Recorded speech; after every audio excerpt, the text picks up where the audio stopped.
Class 9th का जो आपका इतिहास वाला पार्ट चल रहा है, जिसमें विश्व इतिहास आप लोग पढ़ रहे हैं। इसमें जो फर्स्ट चैप्टर था फ्रांसीसी क्रांति, यानी फ्रांस की जो क्रांति थी उसको हम लोग पढ़ चुके हैं। और जो सेकंड चैप्टर इसका है वो है यूरोप में समाजवाद एवं रूसी क्रांति। यूरोप में समाजवाद एवं रूसी क्रांति, यानी इस चैप्टर में हम ये पढ़ेंगे कि फ्रांस के अतिरिक्त, यानी फ्रांस के बाद यूरोप में समाजवाद यानी सामाजिक अपनत्व, सामाजिक अपनेपन की भावना का विकास कैसे हुआ, और रूसी क्रांति और रूस में क्रांति के बारे में भी पढ़ेंगे। यानी फ्रांस या उसके अतिरिक्त जो अन्य यूरोपीय देश हैं उनके बारे में, उनके यहाँ समाजवाद कैसे पनपा और रूस में क्रांति कैसे हुई या उसमें क्या क्या हुआ, वो सब चीज़ें हम लोग इस चैप्टर में आज पढ़ेंगे। इसमें एक हेडिंग है सामाजिक परिवर्तन का युग। सामाजिक परिवर्तन का युग।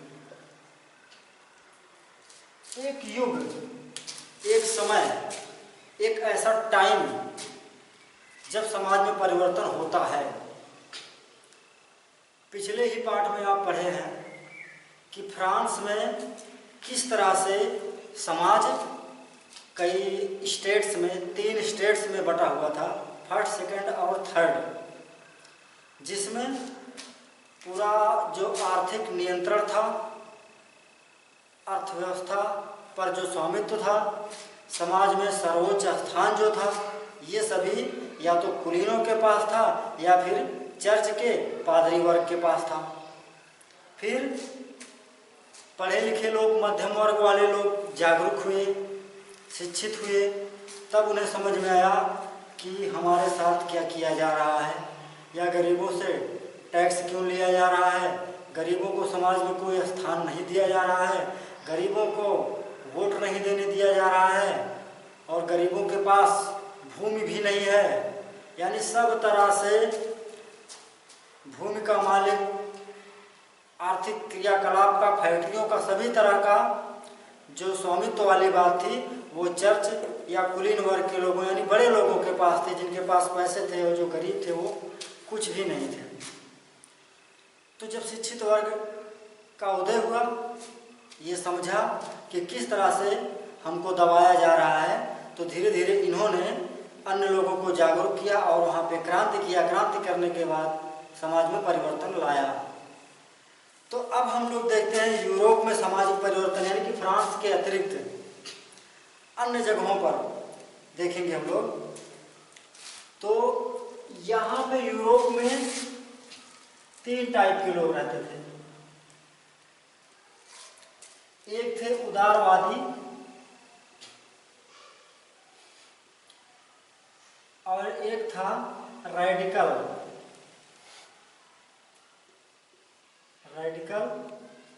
और दूसरा था रूढ़िवादी।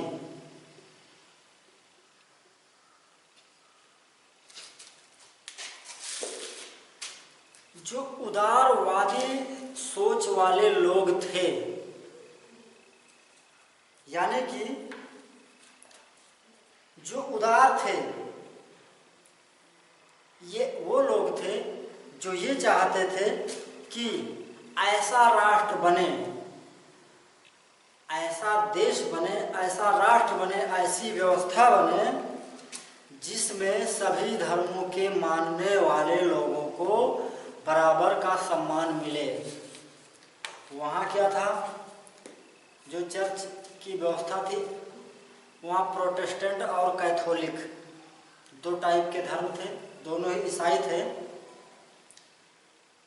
तो कभी क्या होता था, कहीं पे प्रोटेस्टेंट को ज़्यादा मान्यता थी तो कहीं पे कैथोलिक को ज़्यादा मान्यता थी। तो ये जो उदारवाद था, जो उदारवादी विचारधारा के लोग थे, ये चाहते थे कि ऐसी सरकार बने, ऐसा राष्ट्र हो जो सभी धर्मों को समान महत्व दे।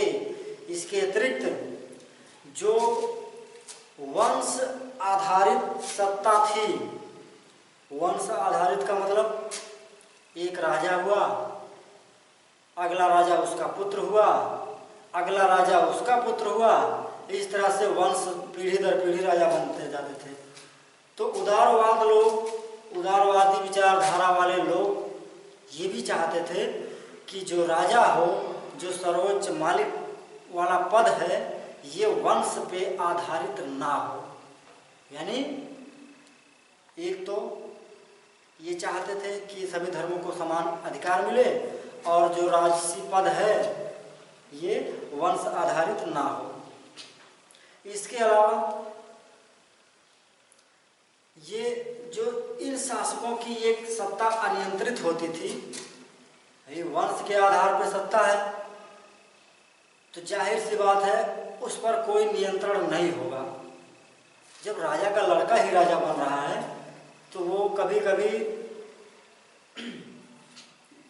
निरंकुश हो जाता था, अत्याचारी हो जाता था, अक्सर अत्याचारी हो जाता था, तो उस पर कोई कंट्रोल नहीं होता था, कोई अंकुश नहीं लगता था। तो उदारवादी ये भी चाहते थे कि इसकी जो निरंकुश सत्ता होती थी, जिस पे कोई कंट्रोलिंग नहीं होता था, ऐसी सत्ता भी खत्म हो। इसके अलावा ये लोग ये भी चाहते थे, यानी उदारवाद ये भी चाहता था कि जो राजा है इसको अन्य लोगों के अधिकारों को छीनने का कोई हक नहीं है। राजा मनमानी करता था, जो मन आए थोप देता था, जो बोल दिया कानून हो गया। राजा को या उसके सगे संबंधियों को, उसके हितैषियों को जो सही पड़ता था वही राजा आदेश करता था, तो वही कानून बन जाता था।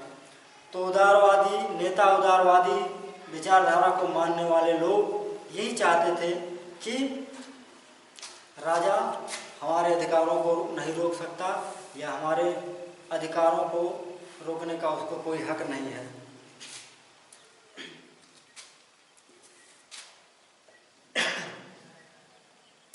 इसके अलावा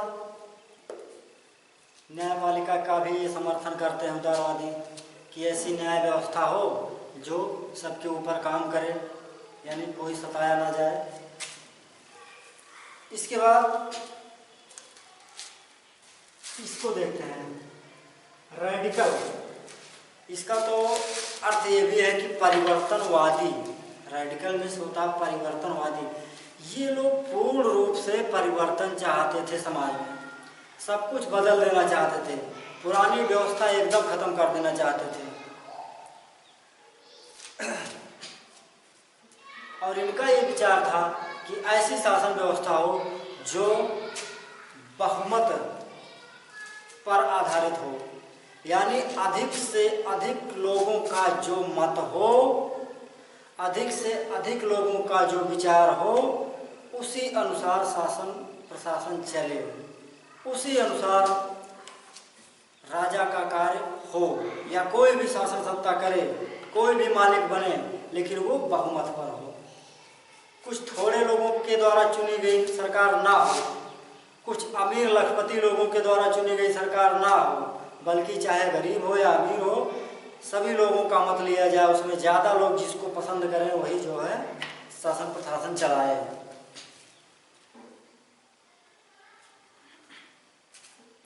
इसके अलावा ये लोग मताधिकार आंदोलन, यानी मताधिकार कहने का मतलब मत देने का अधिकार, यानी कि अभी आप फ्रांस वाले क्रांति में पढ़े कि महिलाओं को वोट नहीं देने दिया जाता था, या जो गरीब होते थे उनको वोट नहीं देने दिया जाता था। वोट वही देता था जो टैक्स देता था, जो अमीर था, लाखपति, लाखों करोड़ों रुपया जिसके पास था, वो वोट देता था। तो यहाँ रेडिकल वाले ये चाहते थे कि वोट देने का अधिकार सभी को मिले, वो किसी भी धर्म का हो, उसकी आर्थिक स्थिति कैसी भी हो, गरीब हो अथवा अमीर हो, लेकिन वो वोट दे, ये मानते थे लोग। और जमींदार और संपन्न उद्योगपति, जमींदार ऐसा वर्ग था जो लोगों को शोषित करता था, शोषण करता था, टैक्स लेता था ज़्यादा से ज़्यादा।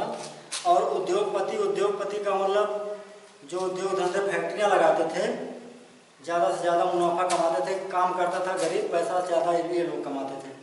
तो इन लोगों को जो विशेष अधिकार दिया गया था राजा के द्वारा, यानी किन लोगों को, जमींदारों और उद्योगपतियों को जो विशेष अधिकार दिया गया था, इस अधिकारों के भी विरोधी थे कौन?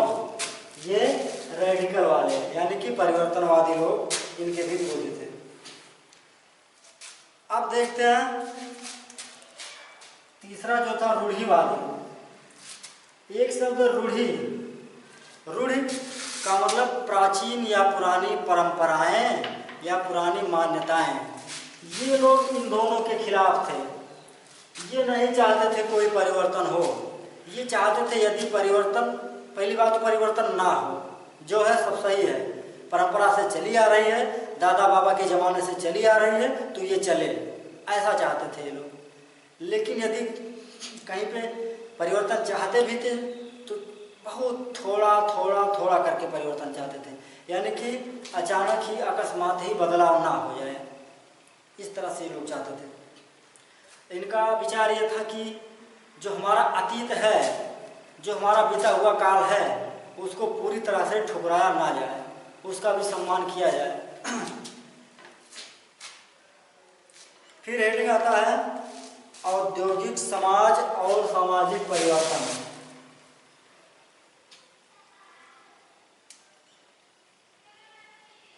औद्योगिक समाज और सामाजिक परिवर्तन। औद्योगिक समाज से क्या मतलब है? ऐसा समाज उस समय यूरोप में जब फैक्ट्रियां और उद्योग धंधे लग रहे थे, जब वस्तुओं का उत्पादन बृहत पैमाने पर हो रहा था, भारी मात्रा में जब वस्तुओं का प्रोडक्शन हो रहा था, तो वहाँ पे लोगों को काम भी मिल रहा था। लोगों को अधिक से अधिक काम लिया जाता था। एक फैक्ट्री का मालिक क्या चाहेगा कि जो मजदूर है ये आए, 12 से 15 घंटे अधिक से अधिक समय तक काम करे और जो वेतन है वो मुझको कम से कम देना पड़े, ये चाहता था। तो औद्योगिक समाज ऐसा ही था। फैक्ट्रियां लग रही थी, लोगों को काम पे रखा जा रहा था, और लोगों के बीच में, जैसे जब फैक्ट्रियों में बहुत सारे लोग हैं, एक साथ बहुत लोगों को सताया जा रहा है, एक साथ हजारों लोगों या हजारों मजदूरों को ज़्यादा से ज़्यादा काम करवाया जा रहा है। यानी जब सब लोग एक ही व्यक्ति से सताए परेशान किए जा रहे हैं, तो सभी एक हो जाएंगे, सभी ग्रुप बना लेंगे, अपना गुट बना लेंगे। तो इस तरह से समाज में परिवर्तन आता है। यूरोप में लोग एक ही मालिक के द्वारा परेशान किए जाते हैं, वेतन कम, काम ज़्यादा। तो इस तरह से ये लोग अपना एक गुट बना लेते हैं, और जो लागू व्यवस्थाएं हैं, जो औद्योगिक मालिक हैं, इनके खिलाफ संघर्षरत हो जाते हैं। एक हेडिंग है यूरोप में समाजवाद का आना। यूरोप में समाजवाद का आना। यूरोप में समाजवाद कैसे आया? पहली बात तो जानिए, समाजवादी जो थे, जो समाज को लेकर चलने वाले लोग थे, वही समाजवाद। ये निजी संपत्ति के विरोधी थे। आज देखिए, आपके देश में किसी के पास अरबों रुपए है तो कोई दिन भर में 20 रुपया भी नहीं कमा पाता, कोई महीने में करोड़ों कमाता है। ये सटीक नहीं है। जो धन है, जो आमदनी है, उसमें जो डिफरेंस है वो बहुत बढ़ना नहीं चाहिए। तो यहाँ जो यूरोप में थे समाजवादी, ये निजी संपत्ति के विरोधी थे। ये नहीं चाहते थे कि किसी व्यक्ति के पास अधिक से अधिक संपत्ति का संचय हो।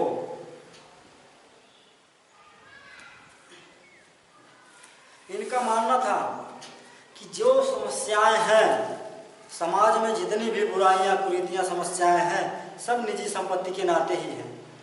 निजी संपत्ति ने अपनी संपत्ति बनाने की जब होड़ मचेगी तभी लोग एक दूसरे के हितों की अनदेखी करेंगे, तभी लोग एक दूसरे के हितों को नुकसान पहुंचाएंगे, क्योंकि अधिक से अधिक संपत्ति का संचय हर कोई करना चाहता है।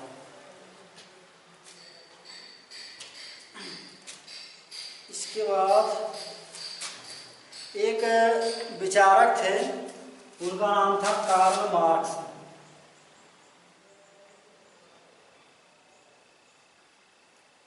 कार्ल मार्क्स थे, ये पूंजीपतियों के विरोधी थे। पूंजीपति का मतलब वही जिनके पास पूंजी है और जो उस पूंजी से धन कमाते हैं। व्यक्ति एक होता है, फैक्ट्री उसकी लगी होती है, उसमें वो पूंजी लगाता है, निवेश करता है, और वहाँ जो प्रोडक्शन का काम है, उत्पादन का जो काम है, ये हजारों मजदूर करते हैं। यानी कि जो मुनाफा होता है, जो ज़्यादा से ज़्यादा लाभ कमाता है मालिक, वो खुद की मेहनत नहीं बल्कि मजदूरों की मेहनत का रिजल्ट होता है, मजदूरों की मेहनत का परिणाम होता है। तो मार्क्स उस समय यही चाहता था कि पूंजीपति का वो विरोध करता था। वो कहता था कि जो इनका मुनाफा है ये मजदूरों की मेहनत का ही परिणाम है।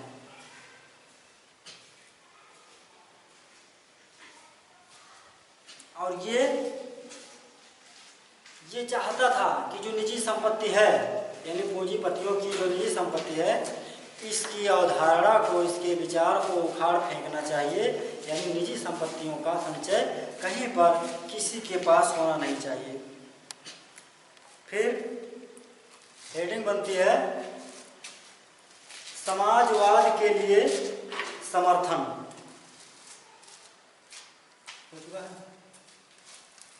समाजवाद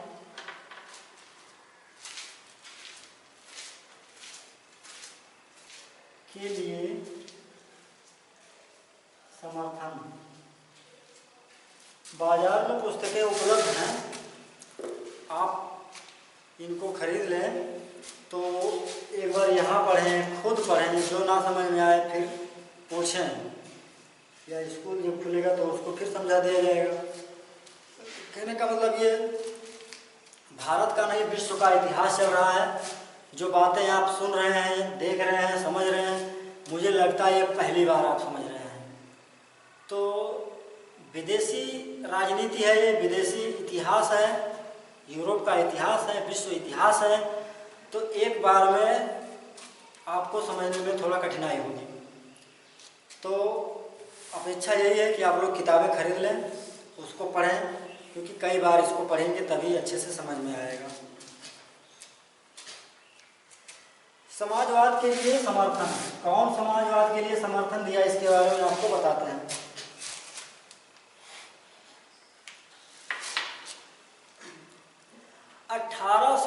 ईस्वी तक आते आते, क्योंकि फ्रांसीसी क्रांति 1789 हुई थी, तो हम बता रहे हैं कि 1870 आते आते पूरे यूरोप में समाजवादी विचारों का प्रसार हो चुका था।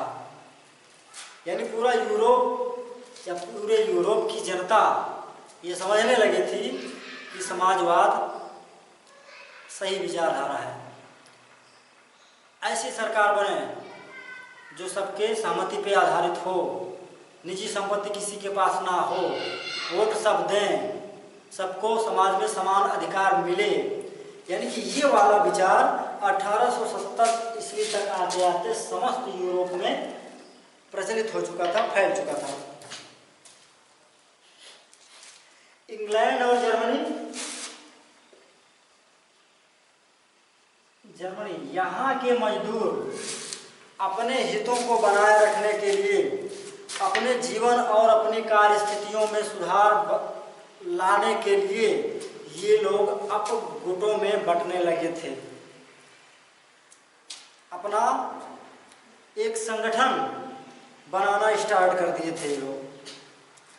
इसके साथ मताधिकार की जो भी बात बताए, मताधिकार के लिए भी ये लोग आंदोलन शुरू कर दिए, यानी कि समाजवाद का समर्थन ये लोग करना शुरू कर दिए, यानी कि संगठन बना के, ग्रुप बना के विरोध करना स्टार्ट कर दिए।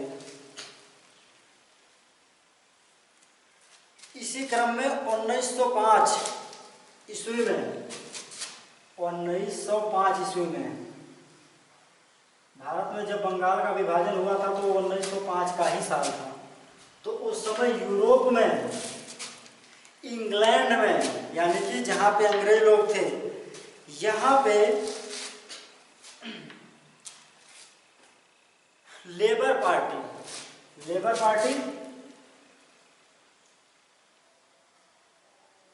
लेबर मीन्स मजदूर होता है, लेबर पार्टी नाम का संगठन यहाँ के मजदूरों ने बना लिया था। यानी कि यहाँ के मजदूरों की जो पार्टी थी वो लेबर पार्टी थी। इसी तरह से फ्रांस में सोशलिस्ट पार्टी,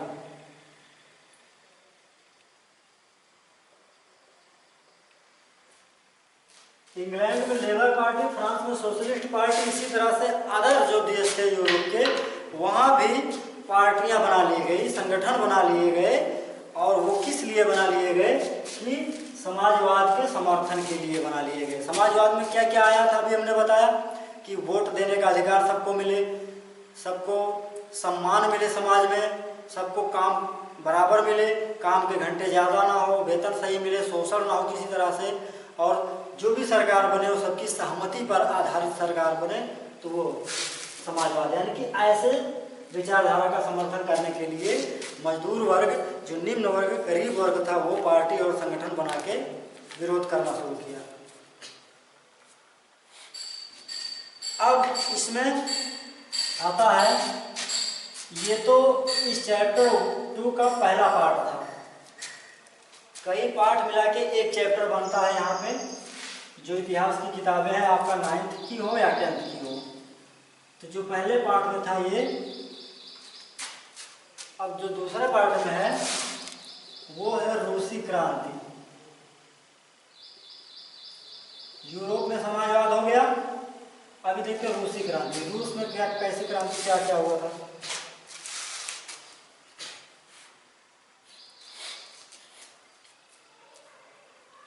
यहाँ की जो क्रांति थी, जो रूस की क्रांति थी, इसकी जो स्टार्टिंग थी ये थी 1917 ईस्वी में हुई थी। अभी इसको और बताया जाएगा, पहले आप पहले का जानिए। 1914 में रूस में एक शासक था जिसका नाम था जार निकोलस सेकंड, द्वितीय। एक चीज जान लीजिए, रूस के शासक को जार कहा जाता था। क्लास 9th वाले, क्लास 8 में मुझे याद है कुछ की शायद जीके में आप इस चीज़ को पढ़ चुके हैं कि जो रूस का शासक होता था उसको जार कहा जाता था।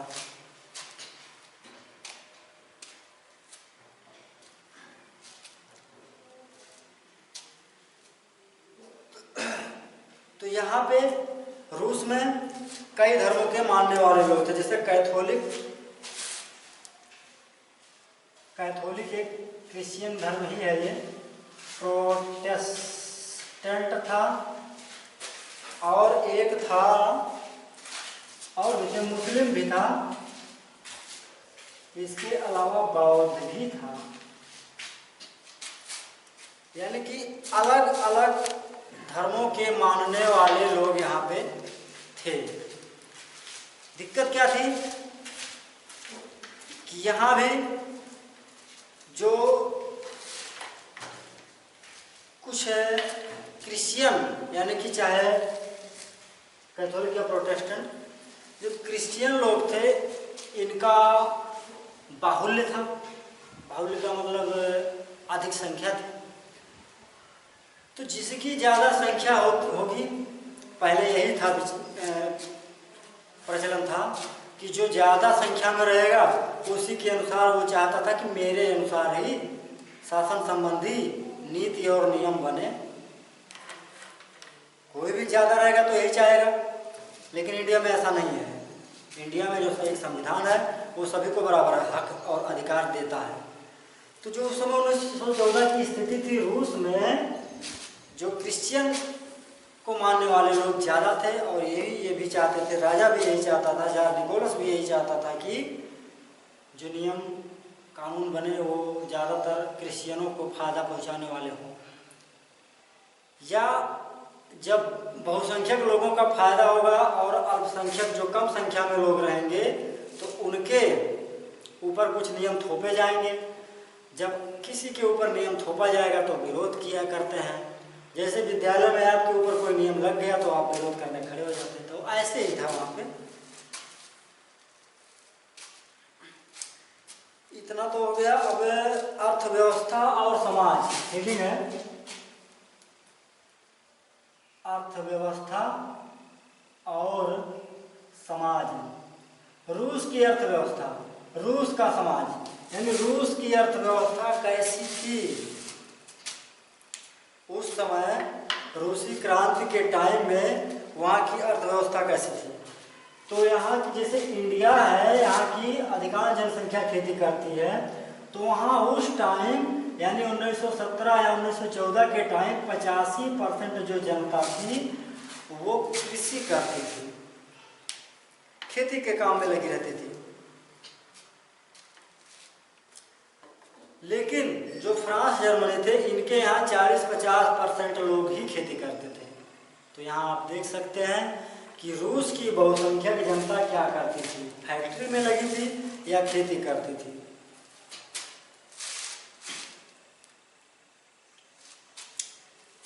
इसके अलावा जो उद्योग धंधे थे, उद्योग थे, फैक्ट्रियां थी, ये कुछ लोगों की, कुछ गिने चुने लोगों की निजी संपत्ति थी। यानी इन पर सरकारी कोई किसी प्रकार का नियंत्रण नहीं था। और मजदूरों से वही चीज है, 12 से 15 घंटे काम लिया जाता था और न्यूनतम वेतन, कम से कम वेतन दिया जाता था।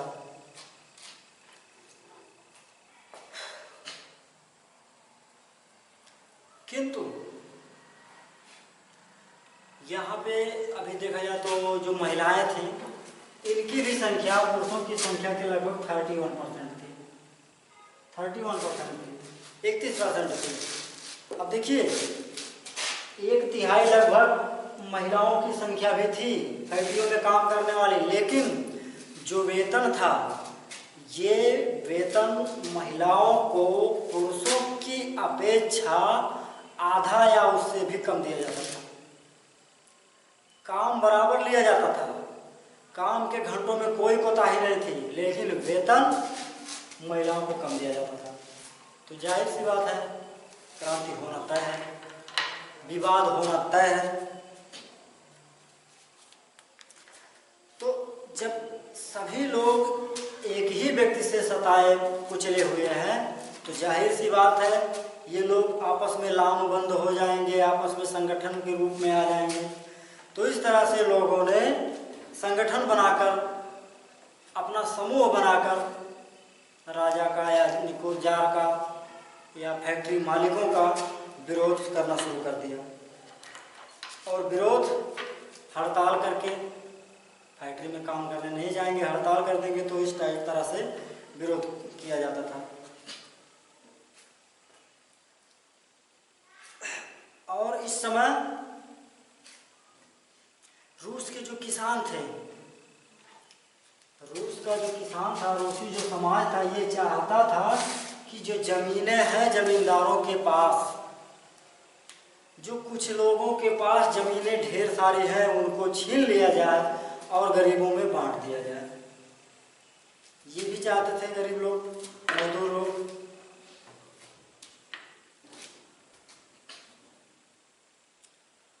और जमीन किसे मिली थी? जो जार का भक्त था, जो जार का एक तरह से कहे कि मतलब करीबी था। तो इन लोगों को ज़मीन मिली थी और ये मनमाना उस ज़मीन को गरीबों में देते थे, पट्टे पे देते थे या फिर कहें कि किराए पे दे देते थे।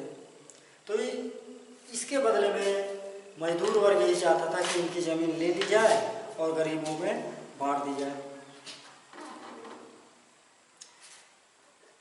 लेकिन इसी टाइम में ब्रिटेन की एक चीज़ जान लीजिए, रूस वाले, फ्रांस वाले, जर्मनी वाले किसान चाहते थे कि ज़मीन लेके सब में बांट दिया जाए, लेकिन जो इंग्लैंड था उसका किसान चाहता था, उसके जनता जो चाहती थी कि ज़मीन जो है ना लिया जाए, यानी कि राजा के साथ रहा जाए। राजा के बचाव के लिए, राजा परेशान कर रहा है, कोई दिक्कत नहीं है, उसके बचाव के लिए यहाँ वाले यानी कि इंग्लैंड वाले लड़ाइयाँ भी लड़े थे।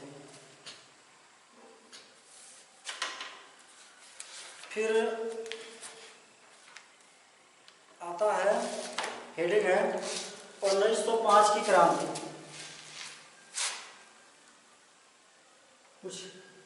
कुछ लोगों को बोर जैसा लग रहा होगा कि क्या पढ़ा रहे हैं, क्रांति लड़ाई। जान लीजिए, यदि आप बड़ी नौकरियों में जाएंगे, ए ग्रेड की नौकरियों में जाएंगे, IAS अथवा PCS बनने जाएंगे, तो ये सब बिना पढ़े आप नहीं जा पाएंगे, ये सब पढ़ना पड़ेगा।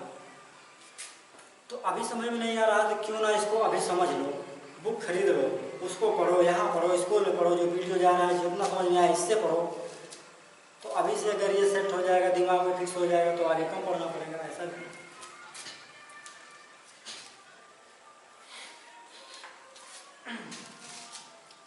1905 की क्रांति।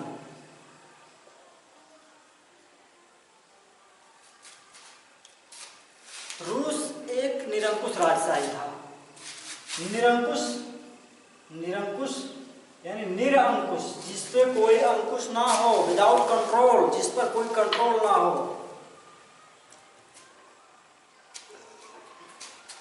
और जार जो वहाँ का शासक था, ये कोई संसद के या वहाँ की राष्ट्रीय संसद के अधीन नहीं था, ये स्वच्छंद था, ये अपने आप में कंप्लीट था, किसी की बात को ना सुनना था ना मानना था।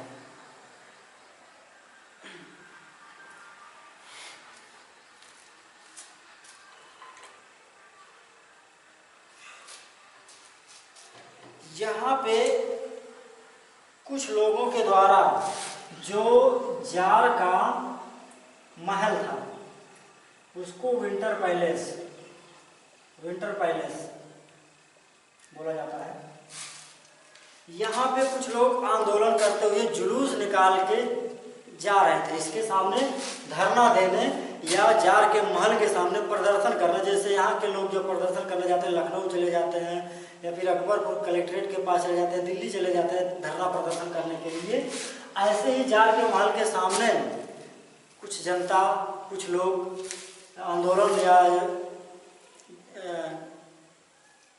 जुलूस निकालकर जा रहे थे, लेकिन जार ने अपने सैनिकों से इन लोगों के ऊपर गोली चलवाया था। निहत्थी भीड़ थी। इस पे वो दिन था रविवार का दिन था, तो निहत्थी जनता पर जार ने गोलियां चलवा दी और बहुत सारे लोग इसमें मारे गए। तो इसी से क्षुब्ध होकर, नाराज होकर जनता एकाएक जो है विद्रोह कर देती है। तो 1905 की वही क्रांति है। और जो रविवार की घटना घटित हुई थी, जिस दिन जार ने गोली चलवाया था, उसको खूनी रविवार कहा जाता है। इतिहास में खूनी रविवार कहा जाता है इसको। खूनी रविवार की घटना किस देश से संबंधित है? तो वो रूस के देश से, यानी कि रूस से संबंधित है।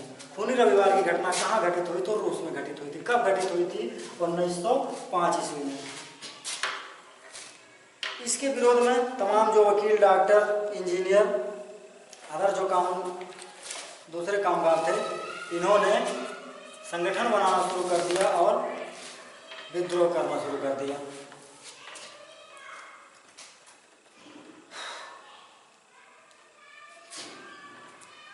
फिर इसके आगे एक हेडिंग और बच्चों, इस पार्ट में एक हेडिंग और है। इसके बाद जो अगले पार्ट में इसी पार्ट को और पढ़ाया जाएगा। हेडिंग रहेगा पहला विश्व युद्ध और रूसी साम्राज्य।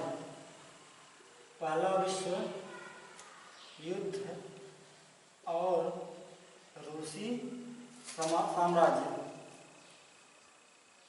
विश्व युद्ध 1914 से 1918 तक चला था। पहला विश्व युद्ध 1914 से चला था।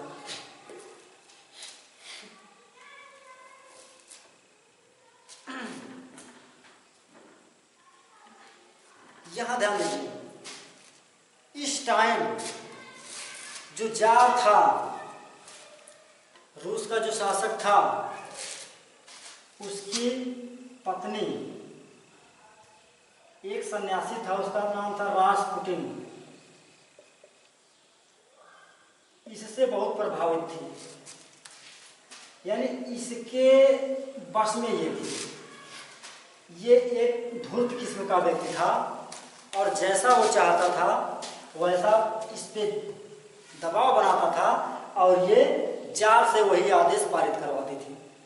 यानी कि ये व्यक्ति जिस भी प्रकार का इसको कानून बनवाना होता था, नियम लागू करवाने होते थे, वो इससे कहता और ये जो थी जार के ऊपर दबाव बना के उससे कानून बनवा लेती थी, आदेश निकलवा लेती थी। तो इस तरह से लोग नाराज होते शुरू हो गए।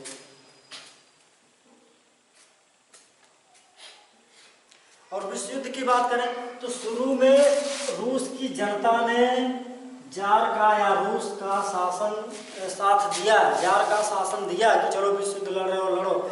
लेकिन जब विश्व युद्ध लंबा जाने लगा, विश्व युद्ध जब खींचने लगा और ज़्यादा दिनों तक बढ़ने लगा, तो जो अनाज था वो सैनिकों का पेट भरने के लिए जाने लगा युद्ध क्षेत्र में। तो यहाँ पे देश के भीतर खाने की किल्लत पैदा हो गई।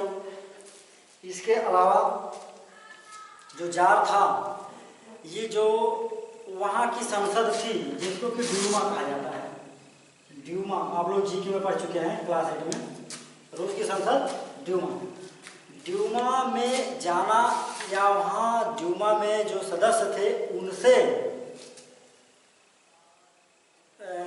कुछ राय लेना ये सब छोड़ दिया था जार ने। तो इस तरह से जो सदस्य थे वो भी नाराज हुए जार से। खाना या अनाज सैनिकों के लिए जाने लगा, उससे भी लोग नाराज होने लगे।